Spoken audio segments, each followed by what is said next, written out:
Luigi's Mansion, a series that defined the term out there. No, seriously, with a few exceptions along the way, Nintendo primarily stuck to the tried and true formula of safe games. Think Super Mario and the Legend of Zelda games.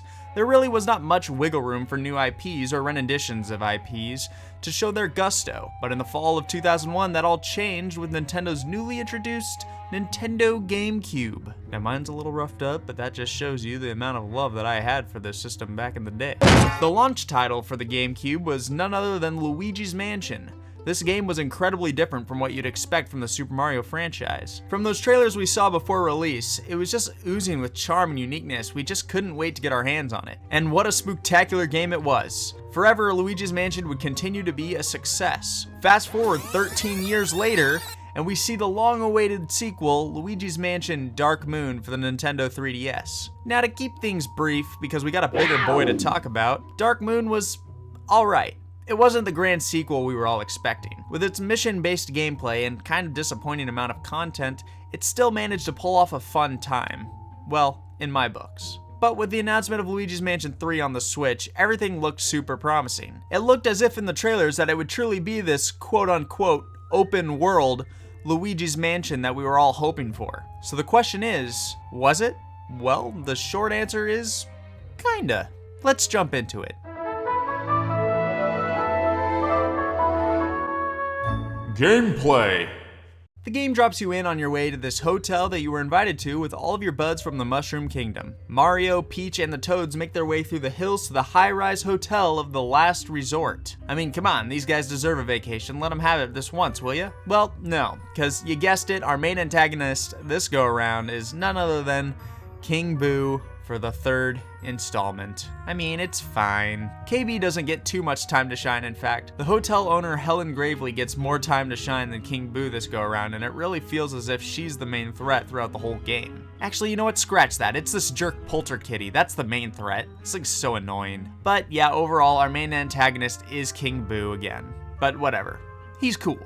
We get returning characters such as Polterpup and Professor Egad, and well, you just can't have a Luigi's Mansion game without the old professor, now can we? So King Boo wants to put all our Mushroom Kingdom fellows in paintings and trap you there forever, so you never get in his evil ways again. Fortunately for Luigi, he's a big scaredy cat and runs down a laundry chute, escaping King Boo's clutches. Now, long story short, Luigi finds the poltergust 𝐤𝐢𝐝 in Egad's car. He saves Egad, and now you're on your way to spanking some King Boo cheeks to get your fam back. Now remember how I said this game is kinda open world? Well, it is to a certain extent. For every floor you get access to, you can go wherever you want and explore every crevice that you can get to. There truly is a ton of content in just the 2 floors you start with in the beginning of the game. On each floor, there are 5 secret gems to be found, and that adds plenty more content to an already jam-packed game. And of course, you can find money everywhere and fat stacks and places that reward you for finding it. I was just very blown away with how much charm this game has. The developers definitely did not take any shortcuts and poured their hearts into this one. For example, whenever Luigi gets access to a new floor, when he defeats a boss, the cutscene is always different. No more of this stuff. Here we go! The backgrounds are also just stunning to look at. Just look at these paintings. Like, what an awesome immersive environment these guys put together. The controls are just like what you'd expect from past installments. However, what Luigi's Mansion 3 does differently is that it lets you control an entirely different character other than Luigi himself. And I'm talking about 𝐤𝐢𝐝𝐻. What a cool and simple way to spice up the gameplay than to add a character that is similar in a lot of ways, but also lets you bypass a lot of obstacles that otherwise Luigi could never do. 𝐤𝐢𝐝𝐻, unlike Luigi, can pass through spikes, most projectiles, and even go through bars. And he doesn't even need to be 18 to get a drink. Okay, so we all know Luigi's Mansion does a great job at its aesthetics, but what really makes Luigi's Mansion 3 stand out from the rest? Well, I believe that has to do with its theming. I'm a big sucker for themes in video games. It's the reason why I love Disneyland so much, and games like Banjo-Kazooie. Having one giant location with many themes within that location just makes it all the more appealing and enjoyable for me. Within this hotel, you'll have floors that make sense to have, like a shopping center floor and a dance hall floor, but because this is a spooky hotel, there has to be floors that accommodate all the ghosts, right? So in turn, you'll visit a pirate-themed floor, you'll visit an Egyptian-themed floor, a garden-themed floor, and much, much more. There's so much variety and I absolutely love it. There's also this one floor that makes total sense to have in a hotel at the very bottom in B2, and I just positively adored that floor. It was where all the pipes to the building came from, so there was a ton of water puzzles and different puzzles you had to do with 𝐤𝐢𝐝𝐬, and it was just a really fun time. I really only have one gripe about the game, and it was this dumb Polterkitty that showed up 2 times in the game. And I know what you're thinking, NintenBro, it only showed up twice, how could it be that bad? And just let me tell you, finding this cat and taking its 3 tails off one by one was just enough agony and pain for me to get so annoyed. It travels between 2 floors, and it's just an extra 20 minutes of unnecessary gameplay that could be spent on other sweet, sweet treasure hunting or new floor exploration. But other than that, the gameplay was solid and crisp, and I really loved how everything controlled as well. Aesthetics!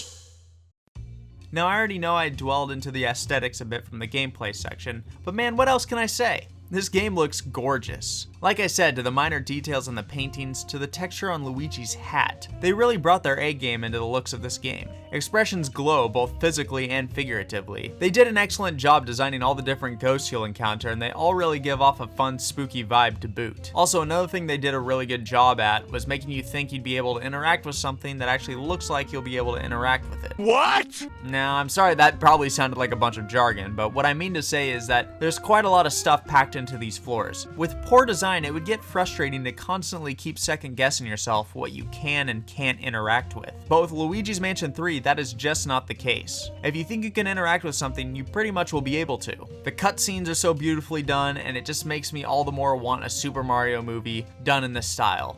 But maybe not with their broken English. Come on! Oh yeah, let's go! Also, as a side note, I just now realized that Professor 𝐸𝐲𝐝𝐻 speaks fragmented Japanese.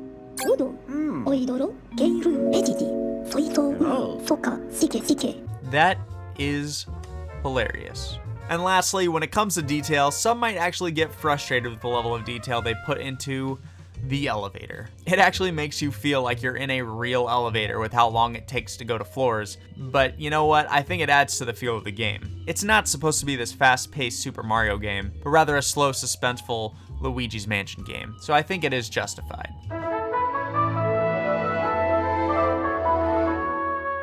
Overall.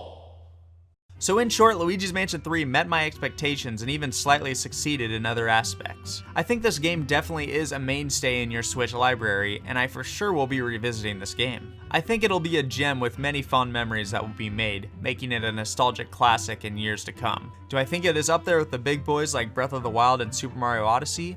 Well, as surprising as this may sound, I don't think so.